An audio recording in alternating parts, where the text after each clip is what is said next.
Hey, it's Anna, and I'm here with the one and only Jermaine. How are you doing today? I'm doing fine. So good to be with you and to have this opportunity to get inside your head as the amazing bassist you are. And guys, Jermaine, if you don't know who he is, he plays for Jazmine Sullivan, touring all around, and they absolutely tore up their set in Manchester last night. It was an iconic, cultural, historic moment. How did you find it? I actually thought Manchester, the energy in Manchester was awesome. London was awesome as well, but Manchester was a little bit more lit. I think Manchester was definitely, I felt a little bit more energy in Manchester.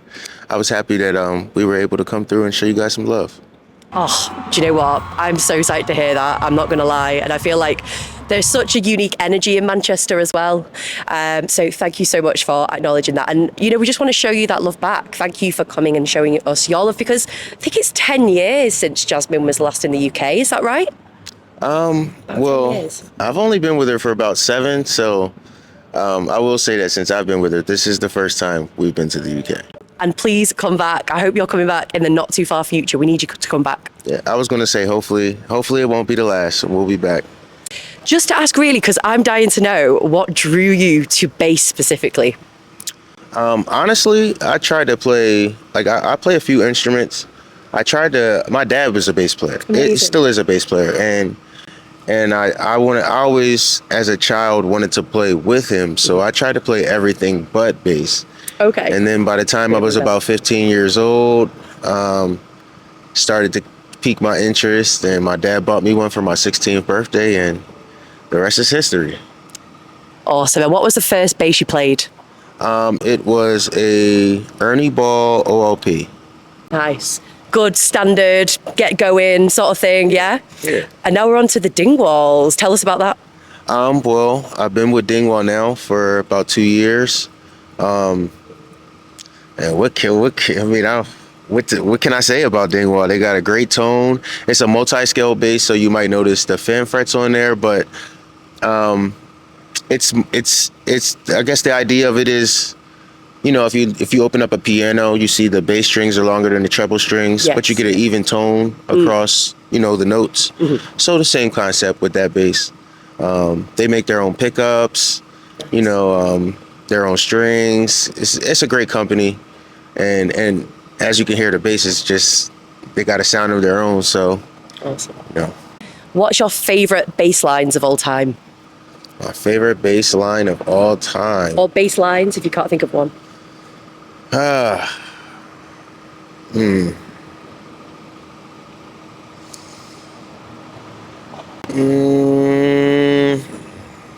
a tough one. I'm gonna be honest. That's a tough one because there's so many right now that pop in my head that I like. And as I keep thinking, just more and more bass lines keep popping in. I'm trying to narrow it down to when I play a lot more. Shall we jump into maybe one of Jazmine's? Are there any that you're like, do you know what, I loved playing that last night? Tragic is definitely one of my favorites. Awesome. Also like Mascara, you know, little bit of key bass and bass on that one.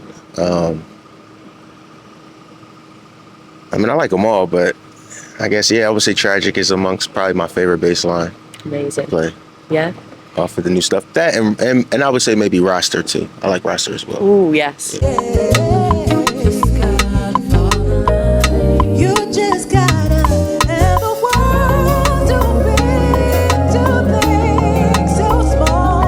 And what makes a great bass line? What's the recipe?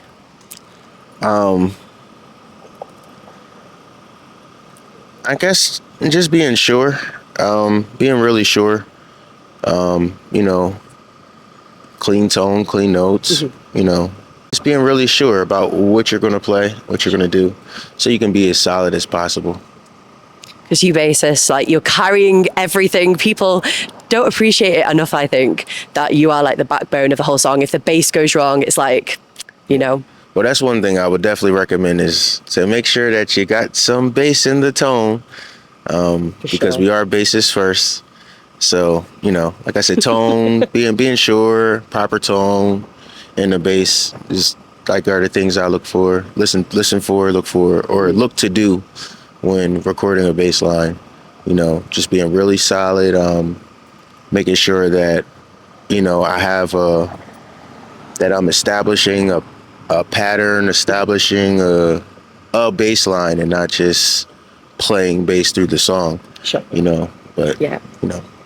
Amazing. Well, it really came through. It was really clean, cut through, and bold, bassy. We loved it. Thank you. Appreciate that. Do you have a favorite kind of genre to play? Because I mean, you cross all over, don't you? From like hip hop, R&B, reggae, so much soul. Yeah. Well, I think as what's been my favorite for so many years has been neo soul, which is sort of, you know, that's like just what you come up, you know, studying in Philly, and then hip hop as well. I like hip hop a lot. I do. I love playing R&B, of course, but hip hop it's got a different. Got another level. It's like, it's your true baby. It's the one that's at the top. Yeah. I can see that. And I mean, you tour with amazing people and you're an amazing person yourself. I mean, just to list a few people that you are part of the band of, I mean, obviously Jazmine Sullivan, we have Miss Lauryn Hill, the Fugees, YG Marley, Zion Marley. Do you have any highlights of your career at the moment that you can sort of say, do you know what, that was a gig or a project I just loved working on? That really stands out to me. Well, you know, we just YG Marley just released Praise Jah in the Moonlight. Not too long ago, earlier this year. I was fortunate enough to play on that record with the other bassists that I play with on that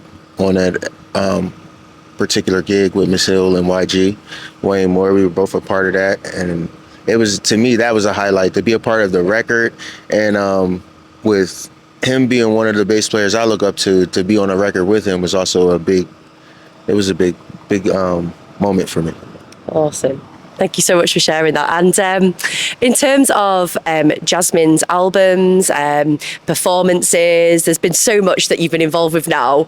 I bet it's like, I've done so many, I'm like, I don't even know where to start, like we've said with the Basslines. Performances. I don't know. I feel like the performances, they keep getting better and better.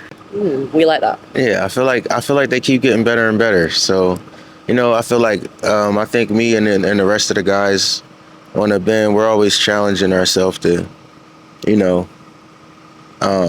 we're all like low-key perfectionists, so we're always challenging ourselves to execute, you know, better and better every show. So I would say maybe the Manchester show. Woo!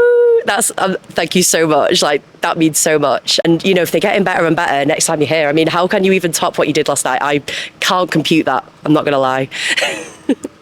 I don't know. We'll figure it out. We'll figure out a way. The process is pretty straightforward. You know, once we get the arrangements in, we rehearse and rehearse and rehearse and rehearse.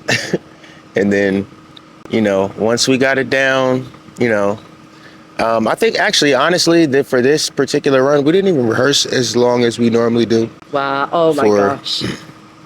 For tours. But again, you know, we were ready. We were sharp. So I'm not upset. You know, I'm glad, like I said, I'm glad we were able to make it out here because I think we had gigs in Europe on the schedule about a year ago and they got canceled. And no way, I didn't even know. Yep. And so I'm glad that we were able to actually make it out here and, you know, come and bring you guys a good performance, good show. Oh, honestly, like, what a treat. And thank you as well for including Manchester, because I think, no hate on London. London is awesome in its own right, but it often gets, well, Manchester in the north specifically does get missed out of the UK quite a lot of the time. So yeah, really, really value that. Another reason to come back. I definitely think we'll be back. Okay, so another really curious question I have to ask you. In terms of venues, places to perform, I mean, you've covered everything from sort of online things like the Tiny Desk concert in Jazmine's own home back in the pandemic. I mean, what year was that? That was 2020, I believe. 22. Thank you. And I mean, obviously, you were on Jimmy Fallon Tonight Show just a month ago. If you've not checked out that performance for whatever crazy reason, get yourself on there and treat yourself to that. If you love the Tiny Desk, this is a little bit of a different vibe. We had YG Marley in there as well, and a little bit of a mix-up in it, and Lauryn Hill, of course, as well, Miss Lauryn Hill. So obviously lots of mixtures there, and then obviously your live performances. In London, you were playing at The Recipe, so a big festival, headlining the show, lots going on there. And then obviously here, a more intimate venue at the O2 Apollo.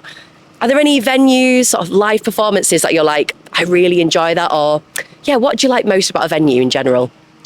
I played at a very beautiful venue in Saudi Arabia called the Mariah. I hope I'm saying that correctly. One of them will be right. The place is the whole entire building is literally completely covered in mirrors, and it's like the back wall behind the stage completely moves out the way, so you can see like these huge stones and mountains in the background. It was that trip alone to Saudi Arabia was a pretty great trip. I've never seen a landscape like that before, so that was a good one. This is how you see the world, right? It's one of the ways. It's been such a pleasure to be able to ask you these questions. Like, any other kind of things that you're working on, anything that, we can expect to see over the rest of the year, I guess? Some more music dropping. With some of the other artists I'm working with. I don't want to release too much information, so that's all I can really say about that, but it should be coming out soon. Should be pretty big. And then we got a tour of the States coming up. Jazmine Sullivan and Maxwell. And yeah, besides working, I'm a workaholic right now, so that's just where I'm at with it. Yeah, just working on music, working on, we're in the studio here and there, working on music, and then, hitting as many shows as I can, trying to make myself as available as possible. Yeah. Still keeping, making sure I get some rest here and there as well. Definitely. Got to look after yourself. Got to make sure you get rest. Yeah. Amazing. Wise man. That's all I can say. And again, thank you so much. Have an amazing time on the rest of the leg of the Europe tour and beyond. Have fun in Paris. Thank you.